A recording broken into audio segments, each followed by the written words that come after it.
సిటీలో స్విగ్గీ జొమాటోలు ఉంటాయి. ఆర్డర్ ఇస్తే కూరగాయలు పాలు తెచ్చిస్తారు. వాడు వచ్చి గడప దగ్గర ఇచ్చి వెళ్ళిపోతాడా, లేకపోతే బెడ్రూమ్లోకి వస్తాడా? బెడ్రూమ్లోకి ఎందుకు రానివ్వండి? మనిషేనాడు, వెరీ గుడ్, చాలా జాగ్రత్తగా రండి.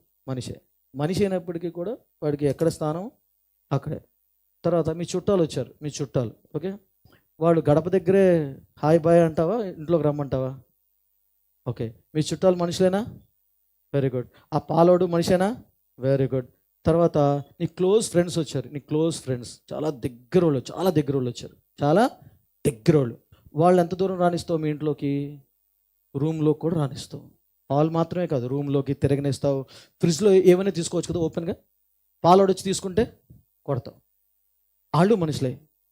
తర్వాత నీకు బెడ్రూమ్ ఉంటుంది, మామూలుగా బెడ్రూమ్లో నీ భర్తను రాణిస్తావా? బెడ్రూమ్లో భార్యను రాణిస్తావా? ఓన్లీ గడప దాకేనా? నీ భార్య భర్తని బెడ్రూమ్లో కూడా రాణిస్తారు. కానీ కొందరు వేరే రూమ్ దాకా, గెస్ట్ రూమ్ అంటారు. కొన్ని కుటుంబంలో గెస్ట్ రూమ్ ఉంటుంది, అతిథుల గది ఉంటుంది. కొందరికి హాల్ దాకే, కొందరికి ఇంటి బయటే, కొందరికి గడప బయటే, అక్కడ దాకా ఇచ్చిపో. వీళ్ళందరూ మనుషులేనా? మనుషులే. వీళ్ళందరూ మనుషులైనప్పటికీ నీకు ఎవరైతే క్లోజో వాళ్ళని లోపల దాకా రానిచ్చా. అలాగే నా ఆశ ఏంటంటే దేవుడు అందరినీ ప్రేమిస్తాడు, అందరిని రక్షించాడు, అందరి కోసం రక్తం కార్చాడు. నేను యేసుని కోరుకునేది ఏంటంటే, ప్రభా నేను నీ హృదయ లోతుల్లోకి రావాలి ప్రభా, లోపలికి రావాలి ప్రభా. దేవుడు అందరిని రానివ్వడు, పరలోకం అందరిని రాణిస్తాడు, కానీ అంత క్లోజ్గా దేవుడు తీసుకోడు అందరినీ.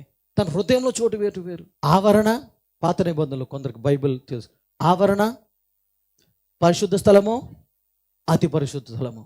కొందరు ఆవరణ దాకే, కొందరు పరిశుద్ధ స్థలం, కొందరు అతి పరిశుద్ధ స్థలం. అది యాజకులకు మాత్రమే పాత నిబంధనలు. అంటే నేను అర్థం చేసుకున్నానంటే, ఓహో దేవుడు అందరినీ ప్రేమిస్తాడు, కానీ కొందరిని ఆవరణలోనే ఉంచుతాడు, కొందరిని పరిశుద్ధ స్థలంకి రావచ్చు, కొందరు అతి పరిశుద్ధ స్థలం.